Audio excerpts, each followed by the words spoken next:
हम आपको मिलाते हैं प्रगतिशील किसान ओम प्रकाश शर्मा जी से, जिनकी उम्र 71 साल है और उन्होंने परंपरागत खेती के साथ बागवानी का काम शुरू किया है। कि मैं 5 पौधे लेकर आया था।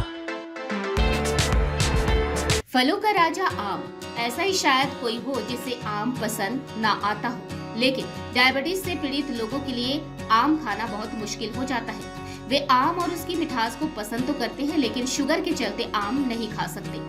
लेकिन अब ना तो आपको गर्मियों के मौसम में बिना आम खाए रहना पड़ेगा और ना ही आम खाने से पहले सोचना होगा।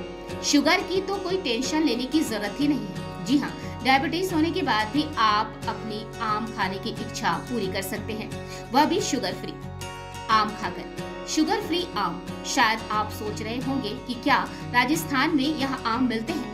तो हाँ, बिल्कुल मिलते हैं। अब आपको अमेरिका की जो आम की प्रजाति है टॉमी एटकिन, उसके बारे में ओम प्रकाश जी से जानते हैं। वो पौधा कैसा है, उसके आम कैसे आते हैं और कितना आम लगे हैं उनके। हाँ ओम प्रकाश जी बताओ। ये इस प्रजाति के मैं 5 पौधे लेकर आया था जलगांव से। तो इसके अंदर जब हमने लगाए तो यहाँ गर्मी बहुत ज़्यादा पड़ती है कोटा के अंदर, तो थोड़ी सी कुछ पौधे झुलस गए। फिर वो पिछले साल तक तो 2-3 थे, फिर अभी एक पौधा बचा है। इसमें से मैंने और ग्राफ्टिंग करा के इसमें भी 5-7 पौधे और बनवा लिए, जिनको अभी बारिश का ये मौसम आ चुका है, इसमें हम पौधे लगा देंगे इसी प्रजाति के। पर ये क्या है कि ये अमेरिका के मतलब इलाके का पौधा है, मतलब जहाँ पे भी अमेरिका में भी ऐसी जगह है जहाँ पे सर्दी कम पड़ती है तो वहाँ आम होते हैं। तो वहाँ का ये टॉमी एटकिन्स है प्रजाति। ये खाने में मिठास इसमें कम होती है, इसलिए डायबिटीज वाले इसको पसंद करते हैं। डायबिटीज पीड़ित लोगों के लिए शुगर फ्री आम शानदार ऑप्शंस है।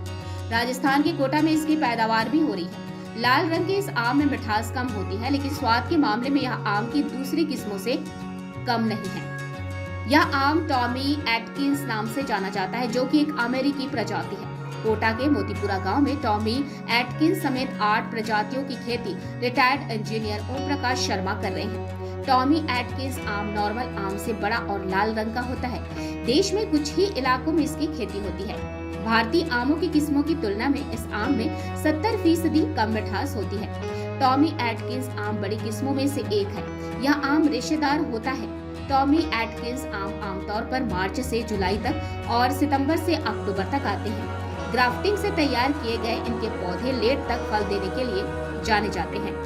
टॉमी एटकिन्स आम में विटामिन सी और विटामिन ए अच्छी मात्रा में पाई जाती है। इनमें फाइबर भी अच्छी मात्रा में होते हैं। इसके अलावा विटामिन B9 और B6 भी होता है। यह आम पोटेशियम, कैल्शियम और आयरन से भरपूर होते हैं। लाल रंग के आम होते हैं, जो बाहर से लाल होते हैं पर अंदर से पीले ही होते हैं।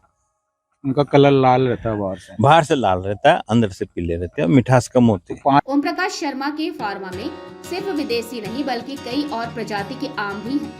फार्म हाउस में आम्रपाली आम की अच्छी पैदावार हो रही है। आम्रपाली आम एक शंकर किस्म है, जिसे दशहरी और नीलम की ग्राफ्टिंग से तैयार किया जाता है।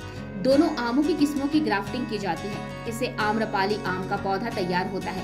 आम्रपाली आम का स्वाद काफी मीठा होता है। इसके अलावा मलिका वैरायटी के आम की भी पैदावार हो रही है। ओम प्रकाश ने बताया कि यह भी बाजार में देर से आने वाली किस्म है।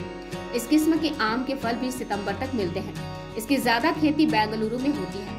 यह वैरायटी नीलम और दशहरी आम की ग्राफ्टिंग से तैयार होती है। हम आपको मिलाते हैं प्रगतिशील किसान ओम प्रकाश शर्मा जी से, जिनकी उम्र 71 साल है और उन्होंने परंपरागत खेती के साथ बागवानी का काम शुरू किया है और पिछले 8 साल से इन्होंने बागवानी में विभिन्न प्रजातियों के आम लगाए हैं। जिसमें यह हमारी जमीन थी तो हमने कहा भाई इसमें बागीचा भी लगा लिया जाए, और क्योंकि मेरे को शुरू से ही आम का बहुत ज़्यादा शौक है, तो मैंने आम के पौधे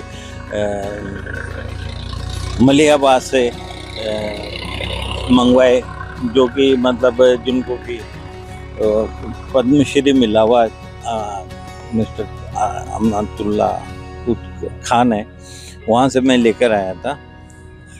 और उसके बाद में हमने 5 बीघा में आम लगाए। इसको आपने शुरू कर लिया है तो अपनी दिनचर्या भी हो जाती है, पेड़ पौधे भी होते हैं, जमीन की देखभाल भी हो जाती है। और पर्यावरण भी शुद्ध हो जाता है। भाई इतने पेड़ पौधे लगाएंगे तो अच्छा ही रहता है, नहीं तो आजकल तो बड़ी बुरी हालत है, पेड़ पौधे कटते जा रहे हैं।